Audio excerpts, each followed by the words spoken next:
Hi everybody, this is Jenny Cutraro from Science Storytellers, and I'm also one of the new residents at the STEM Advocacy Institute.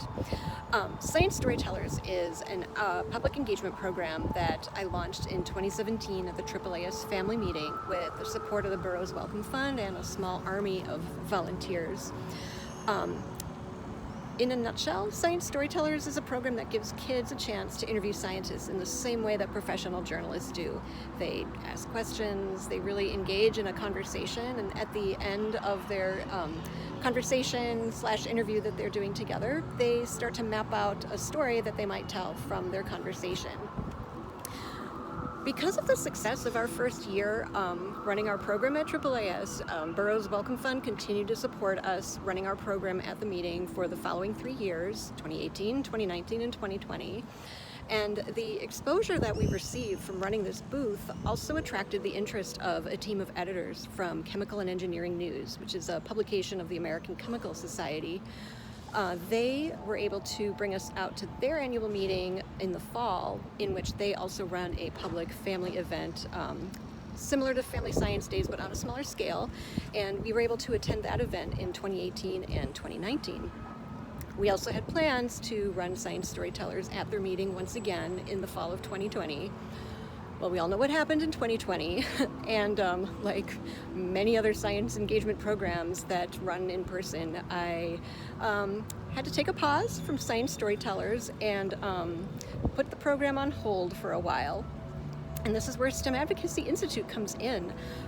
Since joining as a resident last fall, I've worked with Faniel to develop the idea for my residency project, which is to reboot Science Storytellers and to package it as an event that can be run by anybody once trained at events ranging from science festivals to museums to community events, faith communities, farmers markets. I'd really love to see this getting out to the public and beyond the scope of the already science interested public. So to get started with this, Faniel encouraged me to develop a logic model, which I had not heard of prior to joining STEM Advocacy Institute. And so he was very helpful in my development of that logic model in the fall, as well as a diagram that walks you through kind of a run of show and what happens at the Science Storytellers booth from the beginning of a kid's experience to the end, and also for a scientist and how they are operating at the booth. In addition to doing that, Faniel encouraged me to start thinking about places where I could run the program in just a smaller setting to start getting some new eyeballs on it and some new participants. And I have 2 potential venues coming up in the fall.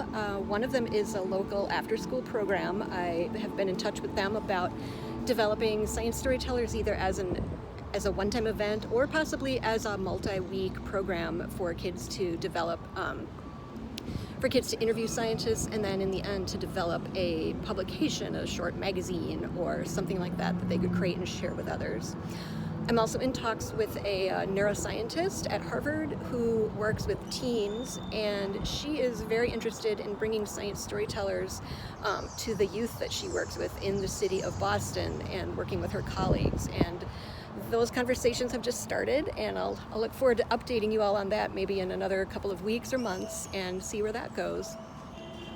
And then finally, one of the things that I really like about the STEM Advocacy Institute is the monthly talks that we are given a chance to hear from science engagement practitioners from all over the place. And a few months ago, we heard from Martina Effaini, who is a civic science fellow housed at Science News Explorers magazine for younger readers of science news.